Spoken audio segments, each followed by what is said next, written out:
In yet another indicator that the mainstream media is rife with corruption and conflicts of interest, CNN has now hired Laura Jarrett, daughter of Valerie Jarrett, to cover President Trump's Department of Justice. As The Blaze reports, CNN touted Jarrett's background defending companies and individuals in government investigations brought by the Justice Department. Valerie Jarrett wasn't just President Obama's top advisor. She's also personally close to the Obamas, to the extent that she's reportedly moving in with them in their new Washington, D.C. digs. Jarrett called Trump's election a punch in the stomach, soul-crushing. According to Vanity Fair, Laura Jarrett is dedicated to, quote, promoting civil rights and social equality for women and minorities. So she's probably going to be completely objective about the Trump administration, you'd think, right?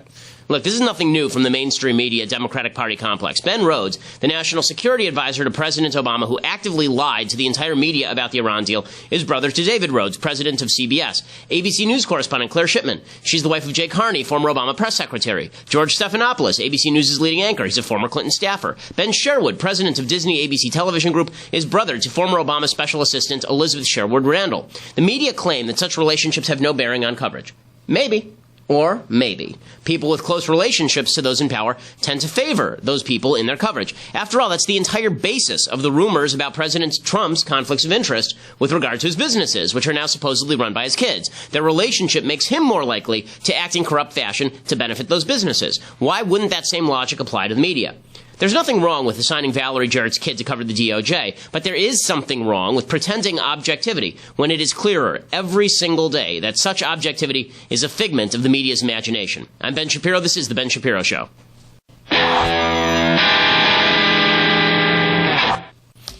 Okay, lots to talk about today. We'll start with everything going on with Jeff Sessions in just a moment. But before we do that, we have to say thank you to our advertisers over at Wink. So if you are somebody who doesn't know what a sommelier is, doesn't know what a good wine is, doesn't know what wine goes with what food, you need to go over to my friends at Wink.com. This is formerly Club W. It's WINC.com. And what they do is you go there and they give you the survey and they ask you what kind of foods you like, what kind of tastes you like, and then they recommend a wine that is specifically for you, a wine that is personalized to your taste buds. And it's great if you know what your friends like and you know what they're having for dinner and you want to bring over a bottle of wine that matches what they're having and want to look like you're not an ignoramus about wine, which I am. The wine is apparently fantastic. People around the office have been drunk for months off of Wink.com wine, which is why the quality of the podcast has been so poor lately. But Wink.com is the place that you can go for that kind of great wine. Wink is offering my listeners $20 off right now when you go to trywink.com/Ben, trywink.com/Ben, WINC.com/Ben, and they cover the shipping. So you get that fine wine personalized to your palate, delivered right to your door, and it's really cheap. I mean, a lot of these bottles of wine are like $10 a piece. You can get a couple of bottles of wine, $20 off when you go to trywink.com/Ben. You get complimentary shipping right now, trywink.com/Ben. Make sure that you use the /Ben so you get that $20 discount, and also so that they know that we sent you. Okay, so we begin the day with the story of the day. And the story of the day is supposedly that Jeff Sessions is the most nefarious character that ever was. So the Attorney General for the Trump administration is supposedly this guy who is just awful, awful, awful. Why is he so awful? Because he met with the Ruskies. He met with the Ruskies, just like everybody else in the Trump administration. Apparently, he met with the evil, evil, evil Ruskies. And that means that he has to be stopped, right? I mean, the fact is that the Ruskies have been trying to get the Trump administration in their pocket, and now here comes Jeff Sessions trying to explain, trying to work the back room, basically. Here is the problem with all of that, okay? So there are a bunch of problems with this particular set of nonsense. I'll go through the entire story from the beginning because it's a little bit confusing. So here it is. He's the latest figure to come under heavy fire. Here's what you need to know. He testified back in January, I guess, that he hadn't met with the Russians when he was just a senator. He was not yet AG. And it was unclear whether he testified he hadn't met the Russians in his capacity as somebody on the Trump campaign or whether he hadn't met the Russians in his capacity at all. What he said, Al Franken asked Sessions what he would do if he learned of communications with the Russians from the Trump campaign, and Sessions said, "I've been called a surrogate a time or two in that campaign. I did not have communications with the Russians." So is that a denial of any contact, or is it a denial of contact as a surrogate? Not really clear, because you could say, look, as a senator, yeah, I met with the Russian ambassador, but we didn't discuss the campaign, so it didn't have anything to do with Trump. Senator Pat Leahy asked Sessions in writing, quote, "Have you been in contact with anyone connected to any part of the Russian government about the 2016 election, either before or after Election Day?" And Sessions said no. And Sessions issued a statement saying he did not meet with any Russian officials now to discuss issues of the campaign. So now he's changing his story a little bit. So this sort of back and forth has really hurt Sessions because it now turns out that Sessions met twice, that Sessions met with the Russians 2 times. So what does that mean? Did anything nefarious happen? No evidence that anything nefarious happened. He could have met with them he's on the Armed Services Committee. He could have met with them to talk about that sort of stuff. Is it possible he talked with them about the campaign? Sure. But the problem is that now that he testified in front of Congress that he didn't, or at least he didn't in a certain capacity, and the language is a little bit vague, there are a lot of people calling for his recusal. There are a bunch of people in the Senate who have said that they don't routinely meet with the Russians. 20 lawmakers from the Armed Services Committee told the Washington Post they didn't meet with the Russian ambassador last year, but a bunch of senators have also said it's not out of the realm of possibility or out of the realm of normalcy for senators to meet with the Russian ambassador. Claire McCaskill, who has said that Sessions should resign for perjury, she said she's never met with the Russian ambassador, and then it turns out she met with him in 2013. So a lot of these senators have met with the Russian ambassador. This looks like a lot of smoke and no fire. It doesn't even look like real smoke. It's just like a bunch of crap, honestly. It looks like a smear job out to get Sessions the day after Donald Trump goes on his triumphant tour because he gave a good speech to the joint session of Congress. So all the Democrats are universally calling for his resignation, and this is where the Democrats are really, really stupid. So they don't have the capacity to just, in moderate fashion, say something obvious like maybe he should recuse himself. And that would be one thing. You could say, okay, look, whether he did something good or bad or not, it doesn't really matter. Now people are going to think no matter what he does, it's corrupt, so he should recuse himself. That's a fair argument. It's a fair argument. I don't think it's a great argument, but it's a fair argument. But instead, they're saying he should resign. So you have people like Nancy Pelosi saying, after lying under oath to Congress about his communications with the Russians, the Attorney General must resign. And then she was joined in that call by Elizabeth Warren, among others. Listen, Eric Holder, the Obama Attorney General, he didn't resign, despite a scandal-plagued career ranging from Fast and Furious to overseeing journalists and attempting to prosecute journalists. He was actually held in contempt of Congress, and he didn't resign. Loretta Lynch, as you recall, the Attorney General under President Obama after Holder, she refused to recuse herself from the investigation of Hillary Clinton. She said she wasn't going to interfere unless it went the way she didn't want, in which case she would interfere.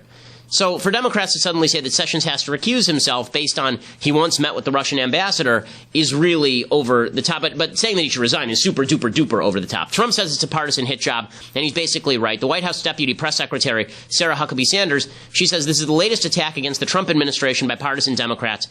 Attorney General Sessions met with the ambassador in an official capacity as a member of the Senate Armed Services Committee, which is entirely consistent with his testimony. It's no surprise Senator Al Franken is pushing this story immediately following President Trump's successful address to the nation. Here's my deal. Okay, folks, here's my deal. I am always going to call balls and strikes. I'm always going to call balls and strikes no matter who's at bat, because that's all that matters is the balls and the strikes. What is right and what is wrong, not the person at bat. If Trump's at bat, I'm going to call balls and strikes. If the Democrats are at bat, I'm going to call balls and strikes. Okay, so this one is a ball. I'm sorry, this is not a major story. There's no evidence that Sessions is deliberately lying about meeting with the Russian ambassador for some nefarious reason. Should he recuse himself is a second question. And that second question is basically, is he so compromised at this point that any investigation he does will be compromised? That's possible. That is possible.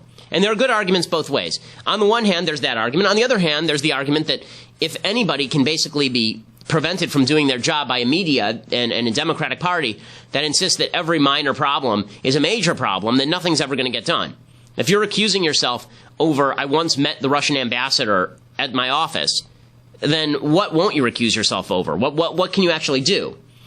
That's a serious problem for the Trump administration. It looks, in all likelihood, like Sessions will just recuse himself on this thing. That doesn't mean there will be a special prosecutor, by the way. It just means that his deputy will end up prosecuting this thing. And his deputy, presumably, would probably act the same way that he would, because his deputy will be appointed in coordination with President Trump by him. So, the idea that he is going to somehow not be able to have control over the investigation is just not true. As an example, the Deputy Attorney General for Loretta Lynch was that lady who refused to prosecute Donald Trump's executive order and ended up being fired. So the Deputy Attorney General ends up looking a lot like the Attorney General under whom they serve. But here's my bottom line. This thing looks way overblown, even for people like me who are suspicious of Donald Trump's relations with the Russians, because there's a lot of smoke, but we haven't seen any real fire yet. Even for somebody like me who looks at Paul Manafort and says, that's kind of weird, and looks at Donald Trump constantly praising Putin and says, well, that's kind of weird, and looks at the fact that Michael Flynn was so warm with Vladimir Putin and said, that's kind of weird. Even for me, this is a nothing burger of a story. And again, balls and strikes are all that matters. I'm not going to rip Trump for doing something I don't think is particularly wrong. That said, it's pretty clear that the Democrats are losing their minds, and they're particularly losing their minds over this moment with Karen Owens.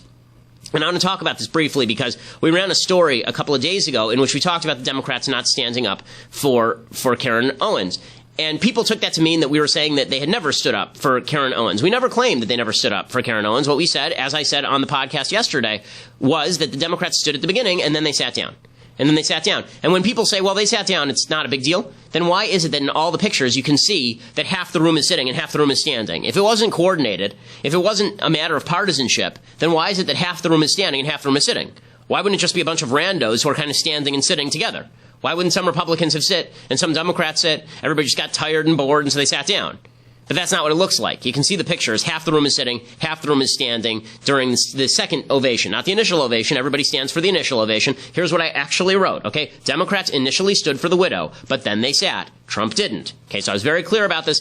Nonetheless, Snopes and PolitiFact, instead of ranking as half true or totally true the claim that Democrats sat down for the video, they said that it was completely false, which I have pictures. And so does Benny Johnson. Benny Johnson is the guy who initially reported this from IJ Review, and he tweeted out pictures of Keith Ellison and Debbie Wasserman Schultz sitting down in the middle of the second ovation. And you can see it in his picture.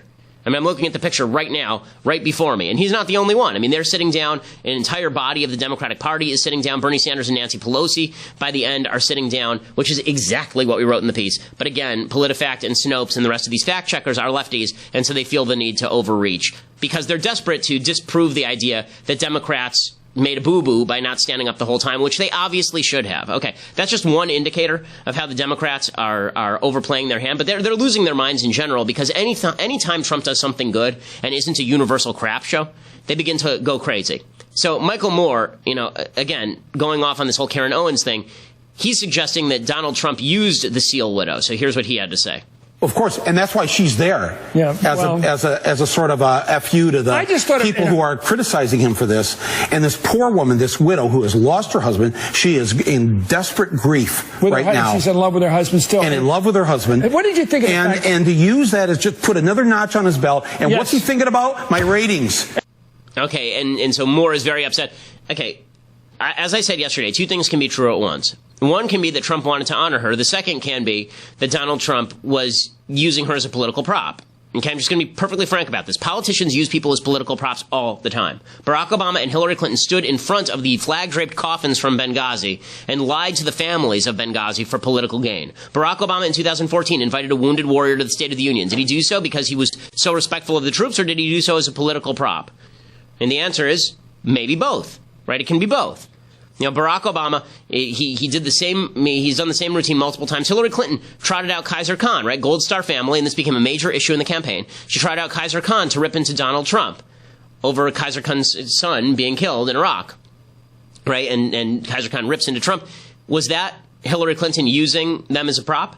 It's really funny. Every time somebody on the right brings out a family member of somebody who's been slain in the line of duty, then they're a political prop according to the Democrats. So when Republicans talked about Pat Smith, who's the mother of Sean Smith, who was killed in Benghazi, then she was just a political prop. But every time the Democrats tried out a Cindy Sheehan, or every time they tried out the Jersey Girls, from 9/11, these are heroes who cannot be questioned under any circumstances. Here is the reality. Politicians will always use people who are suffering. They'll always use victims as a little bit of political theater. They'll always do that. That doesn't change the fact that this woman wanted to be there. And I thought Mary Catherine Ham of CNN had the exact right take on this, which was, Ryan Owens' widow, Karen Owens, she has every right to be there. She has every right to feel the applause of the entire nation shower down upon her in thanks. And one day she'll be able to show her kids the tape of when their father was cheered by the entire nation at a State of the Union address. So, the Democrats are losing their minds over this. Jake Tapper at CNN, whose reporting I generally like, he also went after Trump because Trump at one point apparently had said about the Yemen raid, they lost Ryan, and meaning the military, meaning the generals. And Jake Tapper objected to this, meaning you authorized the raid. Why don't you say we lost Ryan? Why do you make it about they? It's nitpicky. They lost Ryan. Quote, they lost Ryan. But they didn't lose him. We did. We all did, as a nation, and one might think that the commander-in-chief who signed off on that raid would also think in terms of we lost Ryan. Accountability and responsibility, these are important principles. Okay, so, this is a little bit of an overstate by Tapper. Let's see what comes out about this Yemen raid, whether there was actual intelligence gathered. There's a lot of controversy over that. But, trying to say that Trump is somehow disrespecting the memory of this guy, I think that's an overstatement. Mike Pence, I think, hits this right on the head. He says all of this is a great disservice to the family. Does that make you angry? You seem like a calm guy. That made me angry. And then make you angry? It does a great disservice to a great American family. And I think that that's totally fair. I mean, ripping her, and there are people who ripped her, saying that she was used and she allowed herself to be used. Again, it's her choice to be there. If you're going to rip Trump for using her, then you have to show that he used her and didn't honor her, and I'm not sure that happened. I think that's, again, a wild overstatement by desperate Democrats. How desperate are the Democrats at this point? They're so desperate that they're thinking toward 2020, and they're looking at their field, and they're realizing that their field is barren. There is nothing there. Right? Their field is just totally empty. So the question becomes, okay, well, if their field is totally empty, who will they go for? They have an idea. Their idea, Oprah Winfrey. Oh, yes, here she goes. Have you ever thought that given the popularity you have, we haven't broken the glass ceiling yet for women, that you could actually run for president and actually be elected?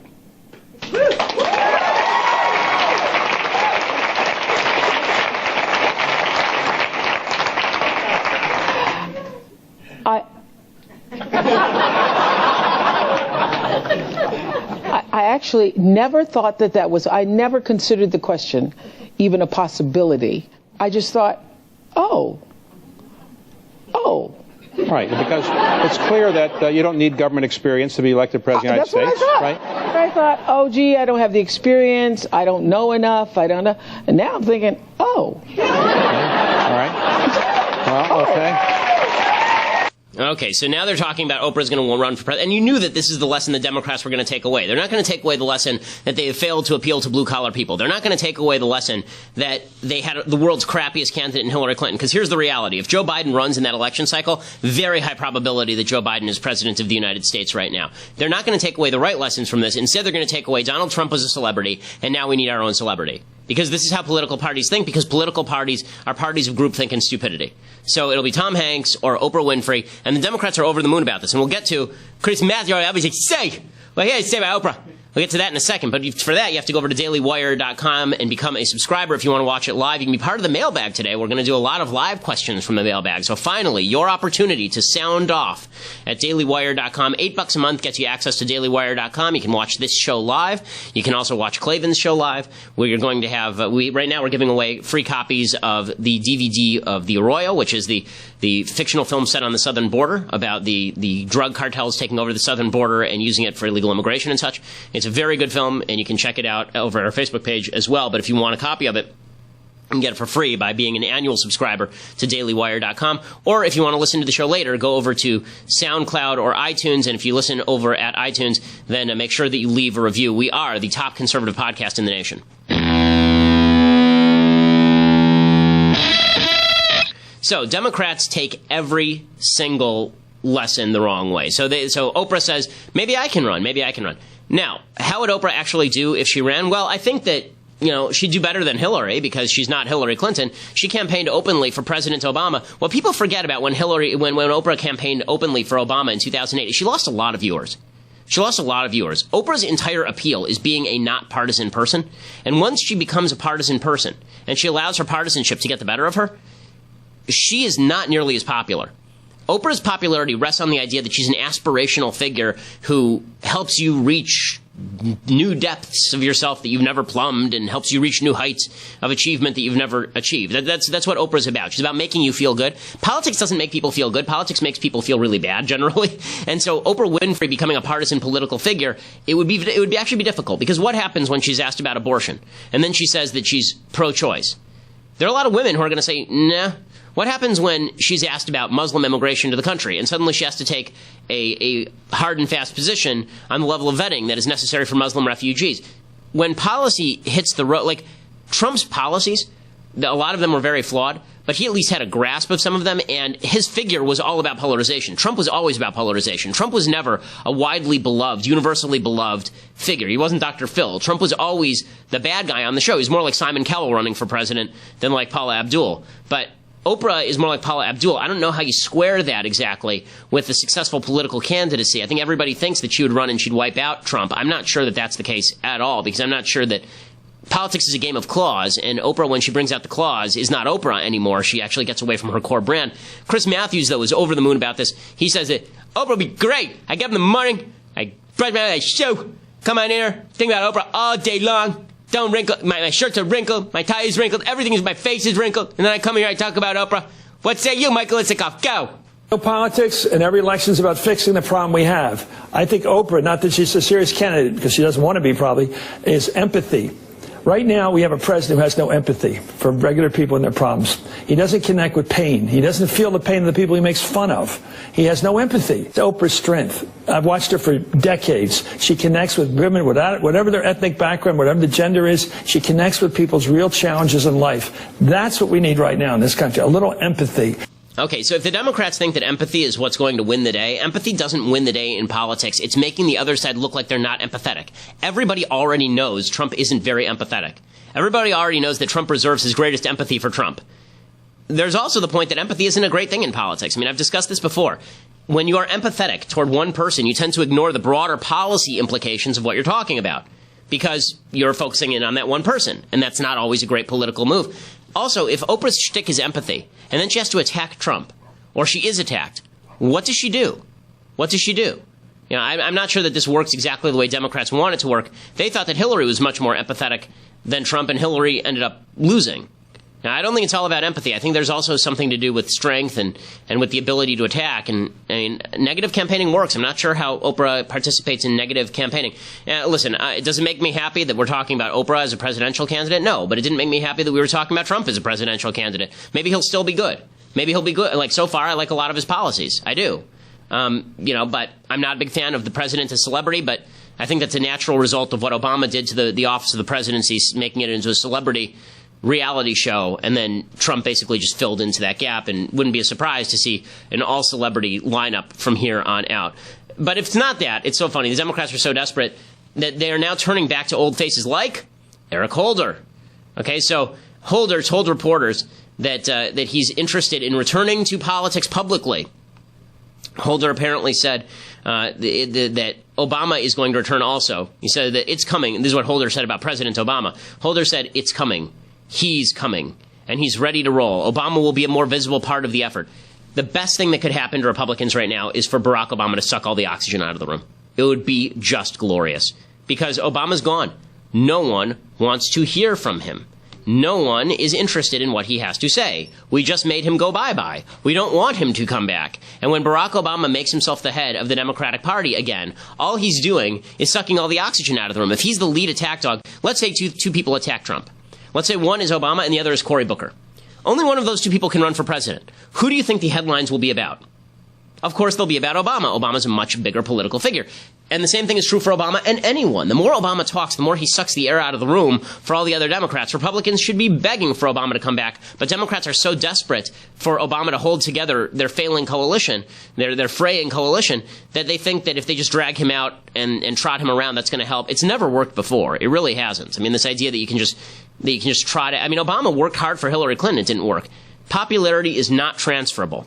It is not transferable. Bill Clinton was not able to transfer his popularity over to Al Gore. Barack Obama was not able to transfer his popularity over to Hillary Clinton.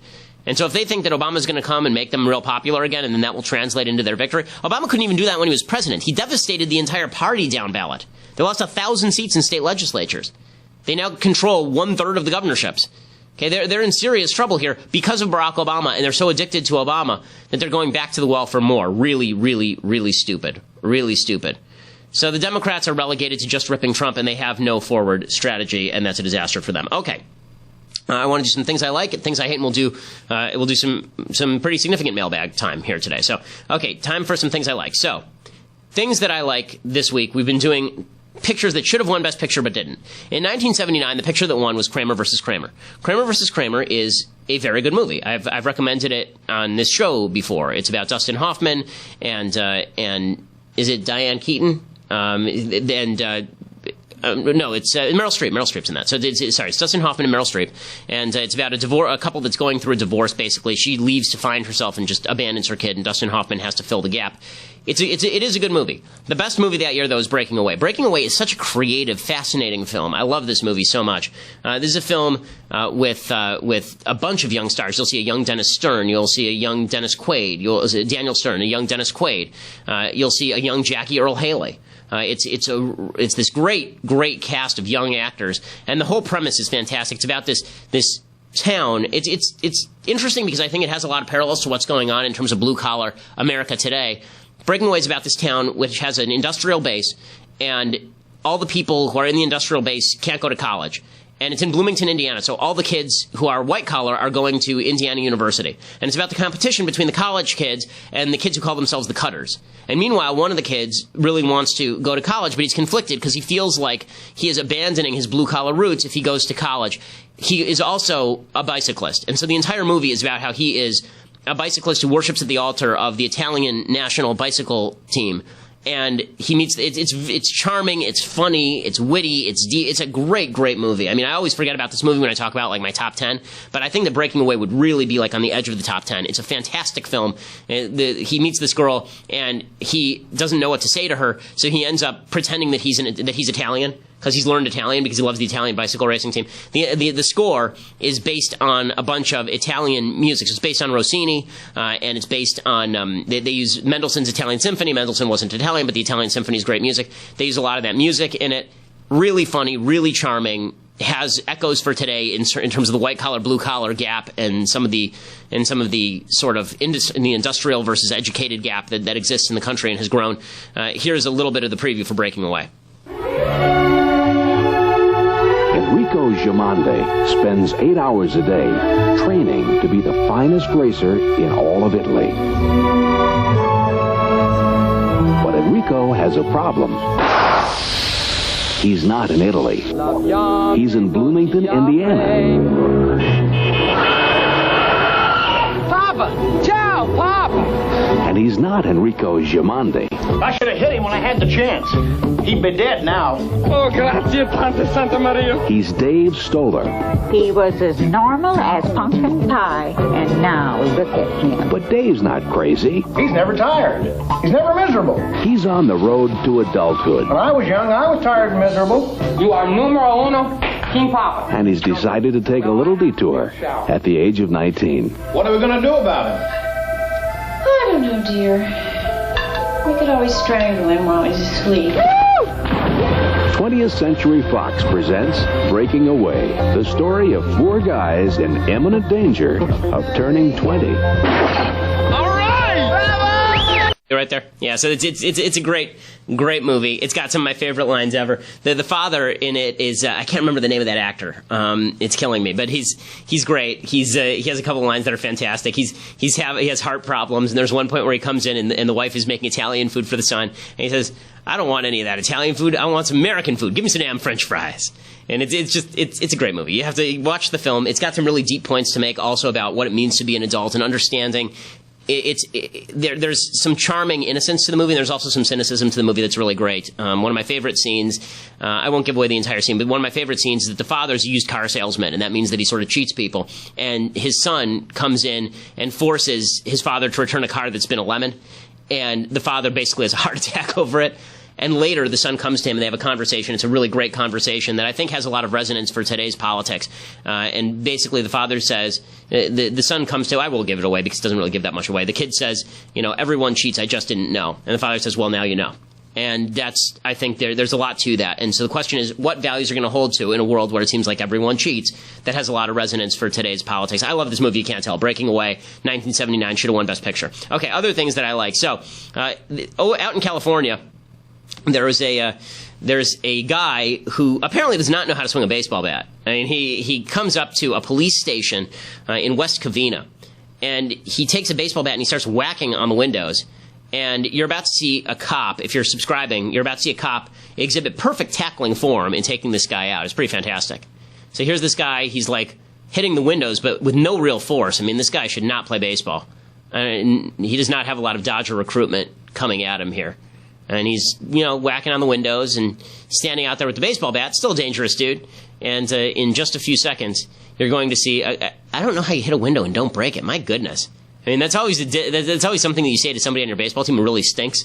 Is like your fastball couldn't break a pane of window, but nobody's ever said your swing can't break a pane of window. My goodness. Here comes the cop, going low, boom! And the cop takes him out right from behind. Solid tackling for him. They put him down on the ground. And he goes low and he grabs him around the waist. That's how you tackle, folks. And it seems to me a lot of the players in the NFL should get you. Here he comes again. Boom! Tough actin's an actin'. Oh, yeah. There it is. Jacked up! Okay, so good stuff from that cop. Well done, police officer, who took out the guy who can't break a pane of glass with a baseball bat. Because, wow. Okay, things I hate. Things I hate. So Amari Stoudemire used to play in the NBA, and for a while he was pretty good with the Phoenix Suns. Then he gets traded to the New York Knicks, or signs there as a free agent, and he stinks. But he is getting all sorts of flack because he says that he doesn't want to shower with a gay teammate, and here is what he had to say about it. If you listen to the speech, it sounds much different than if you're looking at it on the television. And to me, it sounds like a speech that was written for someone that he was reciting. We do not have it. In any case, everybody's gotten into the wink wine a little bit earlier today. Amari Stoudemire, what he actually said was, I'm going to shower across the street, make sure my change of clothes are around the corner, and I'm going to take a different route to the gym. And the interviewer asked Stoudemire if he was joking, and he said there's always truth within the joke, and everybody loses their mind. So I have a question. Would it be inappropriate, wildly inappropriate? Like, look, would I be somebody who, if I were in a locker room, I would shower in a different room if there were a gay guy there? No, because I don't care. Like, it doesn't make a difference to me. But just to point out the double standard here. If a woman said, I don't want to shower in the same locker room as a man because the man is sexually attracted to me, is that totally off the charts crazy? Like, really, is that totally wild? Like, if a girl says, I don't want to be naked in front of the guy, not because, like, he can be dressed. It's not even a matter of him being naked. But I don't want to be naked in front of a guy in the locker room because he is sexually attracted to me. Is that okay? But when it comes to Amari Stoudemire saying this about a gay guy, I don't want to be naked in front of a gay guy because he might be sexually attracted to me, then he's a homophobe. It just shows you the sensitivity and double standard that exists with regard to folks who are gay, as though there is a higher standard for behavior or a lower standard for behavior when it comes to heterosexual people. That a heterosexual man can't control himself, and so a woman should be afraid in the locker room. And again, the double standard exists everywhere. If a man went into the locker room and said, hey, I'm a man, I'm in the locker room, we'd all say, get the hell out. If the man walks in, starts unclothing, reveals himself and says, I'm a woman now, then the entire left goes, you respect that man as a woman. You do it. Right now. Again, explain to me the common standard that's being held here. Explain to me the common standard. There is no common standard. It just demonstrates that for the left, if you are higher on that intersectional victim scale that I talk about a lot, that means that you are given a higher level of virtue. If you're a gay guy in a locker room, we would never ever suspect you of being sexually attracted to the guys that you're showering with, which is just silly, okay? That's a silly idea. If I were in a locker room full of women, I would assume that if there were some attractive women there, I would be sexually attracted to them. I don't see why that wouldn't apply if a gay guy was in a locker room full of other dudes, particularly if they're in great shape. Like, this is bewildering to me, but it's considered totally crazy for Amari Stoudemire to say this. It's homophobic. It's homophobic. I don't see why it's homophobic to say, I'm uncomfortable showering with people who are sexually attracted to people of my gender. That doesn't seem wildly controversial to me, but again, it demonstrates that we're willing to make villains out of anyone for saying things where if we just reverse the sex, everything would immediately be called completely legitimate. Okay, time for some mailbag. Yes, so if you are a subscriber, now is your time. You can write in questions and we'll take some live ones. Okay. Juan David says, they say Hispanics will reach 28% of the population by 2060. How do you see the conservative movement affecting such growing population? Well, number one, demographic charts are always a little bit hard to do just because by 2060 is a long time away. That's a full generation away. There could be a baby boom for some reason. People could start having more babies. People in the Hispanic community could start having less babies. So there's some flexibility to that. I do think that it makes a difference in how conservatives reach out to people who are Hispanic, and that does not mean that you have to take advantage of the immigration issue and make that into your key issue. I think that a lot of Hispanic people are very much for a solid border, but it does mean that you have to be sort of careful about, for example, yelling about Mexican judges. That does not seem like a wise move, particularly.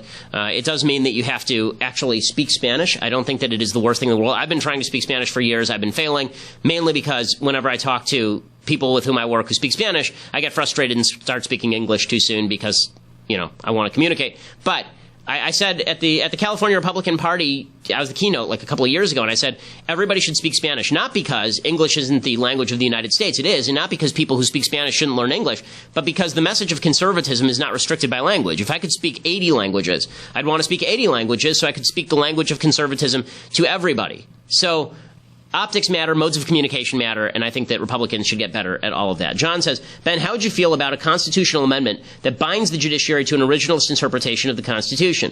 Would such a change be worthwhile? John, well, the problem with the constitutional amendment to do that is that the judiciary could just ignore it, and then how would you enforce it?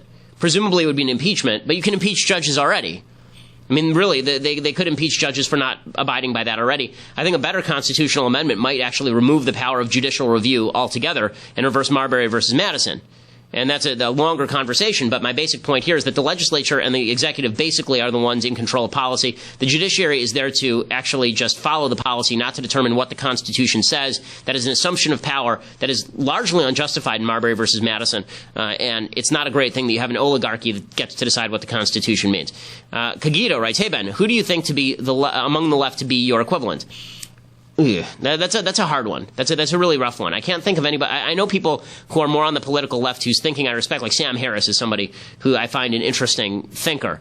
But as far as people on the hard left, I think Nate Silver's on the left. I respect Nate Silver.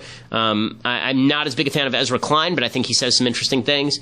And there are people on the left who I have interesting conversations. Jesse Singal, I'm friendly with at the New Yorker magazine. He's an interesting thinker, even though we disagree wildly about politics. There are a lot of people on the left who I think are intelligent and can analyze data. As you notice, all the people who I've talked about tend to be very data-driven people. I like data-driven people on the left because at least we have a common frame of reference. I don't like people who just do kind of Michael Moore shouting at the moon stuff. That's annoying to me. Caleb says, hey, Ben, do you believe some of our financial problems come from the deregulation of Wall Street and the financial industry? No, I don't, because I think the deregulation, the regulation of Wall Street and the coordination between Wall Street and Washington, D.C. is really the biggest problem of all. I also think that regulation of Wall Street, listen, you need fraud regulations, obviously, but those are going to continue to exist because that's a basic tort that has existed for hundreds of years. The idea of regulating banks that they can't invest, for example, in certain products, I think that's silly.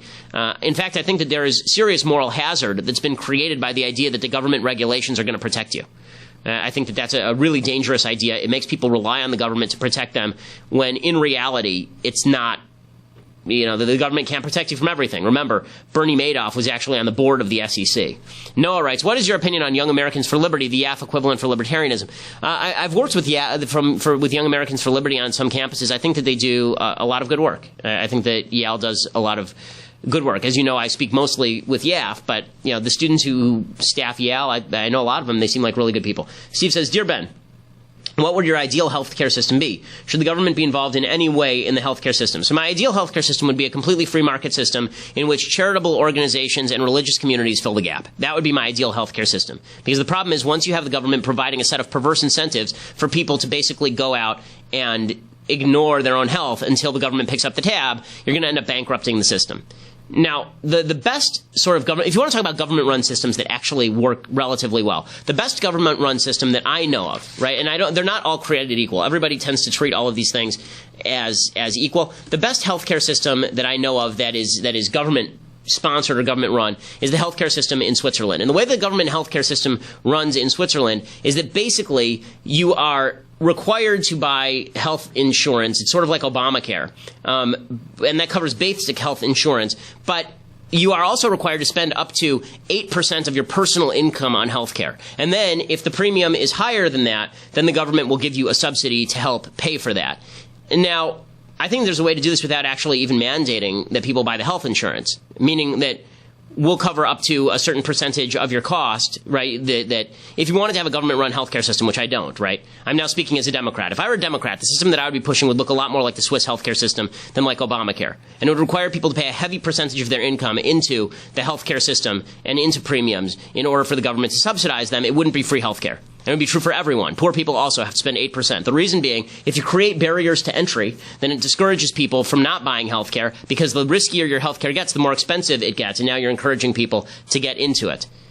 that's the case for a government-run healthcare system to look more like Switzerland if you're going to have one. I don't believe in a government-run healthcare system because the problem that you have in places like Switzerland, it is a very homogenous, very middle to upper class country. When you have a lot of poor people who live in the system, then immediately you get people who just don't pay. What are you going to do? Fine them? Jail them for not paying? What are you going to do? Have an emergency room system that just takes in people who have, I assume that if people haven't bought the basic health insurance, they're not left to die on the street. And in the United States, you have this problem even in places like Massachusetts where ERs, are full of people. Massachusetts has something sort of similar to Obamacare, and it's basically bankrupted the state. It costs more and more and more money. Very difficult to have a system that doesn't cost a fortune as soon as this is the case. And by the way, Switzerland does allow private complementary insurance. So that's the Swiss system. If you're going to run a healthcare system by the government, the Swiss system is the best. But I'm not in favor of doing any of that. I think a free market system is the best system because I think that no matter what, people make irresponsible decisions about their healthcare. And if you incentivize people to do that, they will do more of it. Okay, Luke says, I have a lot of friends on the left. They tend to use the condition referred to as intersex as a way to bash people who don't agree with their view on transgender people. How do you feel this condition affects the debate? I don't think the condition affects the debate. The reason I don't think so is because intersex is also a sex. Okay, intersex just means that you were born with two sets of genitals, or it means that you were born with a chromosomal anomaly that makes you like XXY, for example, in which case I believe everyone with like Klinefelter syndrome, I believe everyone who is XXY manifests as a male. So you're basically a male anyway. I'm not sure, does Klinefelter's make you sterile? I'm not sure what the case is there, but intersex people are not transgender people. Equating the two is just an easy way of avoiding the argument. So when people say, well, you say that there are men and there are women, what about intersex people? Right, intersex people are neither chromosomal men nor chromosomal women. That does not mean you, a chromosomal man, can be a chromosomal woman. And I wouldn't say that an intersex person can be a chromosomal man or a chromosomal woman. I would say they're an intersex person who was surgically manipulated to be more like a man or more like a woman, or who manifests as a man or who manifests as a woman. But the biology doesn't change. As you notice, the way I'm speaking, the intersex person doesn't become a man or a woman. The intersex person is still an intersex person who is manifesting in a certain way, right? That is biology. It is not biology to suggest that just because some people have a chromosomal anomaly, that means that everybody who is XY can be a woman, and everybody who's XX can be a man. That's so stupid. I can't even speak to how dumb that is. It's really, really dumb. Okay, so the intersex argument carries no weight with me whatsoever. Obviously, it's a tragedy when people are born intersex. It's something they have to deal with, but it doesn't make you a man or a woman, and it certainly doesn't make the case that the outlier is the rule. This is like when people say in an abortion debate, what about rape and incest? Okay, you don't care about rape and incest. You're just using that as an excuse not to talk about 99% of abortions. As I said to that girl at Ferris State in that video that went viral, if she's willing to acknowledge that all the other abortions that are not rape and incest are bad, then we can have a long, complex conversation about rape and incest. Because you're using that as an excuse not to talk about the actual cases of abortion. Well, you're using intersex as an excuse not to talk about the fact that men can't magically become women and women can't magically become men. Ben says, hey, as a conservative with a young family in LA, one of the most liberal cities and one of the most liberal states in the country, do you have any insights on the positives and negatives of living and raising children in an environment that often seems outright hostile to your beliefs and values? Well, the negatives, as far as raising kids, that they're surrounded by schmutz every day. They're surrounded by stuff with which I disagree. They're surrounded by culture that I disagree with every day. It's why, I have a religious community in which my kids grow up. It's why they're going to go to private school.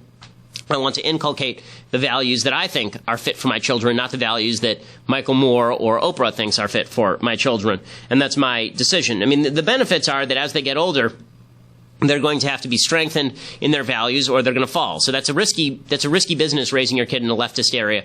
But sometimes you can come out with gems because of that, because they're pressured from the outside, and that means they're going to have to learn to defend their belief system. Also, LA is great for the weather, and it's great for all of the extracurricular activities. There are a great theater scene.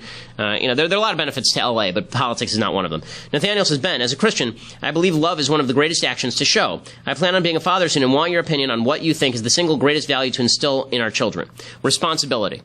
Responsibility, honor, respect, right? They're really the same thing. But responsibility, the idea that your child is responsible for his or her actions, there is a cause and effect to life, and that what your kid does matters. Love is an important thing to show, but you're going to love your kid no matter what. I mean, parents love their kids even when their kids are being complete jackasses. So love is really not on the table. The real question is what level of responsibility you're going to inculcate in your children. And if you don't inculcate a level of responsibility, they think love is the first priority. If they think love is the first priority, they're likely to abandon responsibility in favor of love. People who abandon responsibility in favor of love end up living extraordinarily unhappy lives. Because when you're led around by your emotional chain, you're not likely to build a values-laden life that creates solidity and satisfaction. Because human satisfaction does not spring only from the feeling of love, which varies from time to time. And especially love that is unmoored to values, which really varies from time to time. Satisfaction in life springs from accomplishment in accordance with a set of values that helps you, your family, and other people. That's where happiness comes from. That's what you can inculcate in your child. Lan says, if Oprah continues to pursue the presidential office, is she in effect validating Trump as a celebrity president? Yeah, I mean, but the Democrats already did. Obama was already the first celebrity president. Obama was just male Oprah with a little bit more political know-how. So I'm not really, I think that Oprah is a little bit late to the scene. Okay, that brings us to the end of this week's mailbag, but we'll be back for more next week. Don't ruin everything while I'm gone. And if you are an iTunes listener, make sure to go over to Daily Wire right now and subscribe, because you're missing out. You could have been part of the mailbag today, but you weren't. You weren't, and you missed out. But you don't have to miss out next week. Go over and subscribe at dailywire.com. I'm Ben Shapiro. This is The Ben Shapiro Show.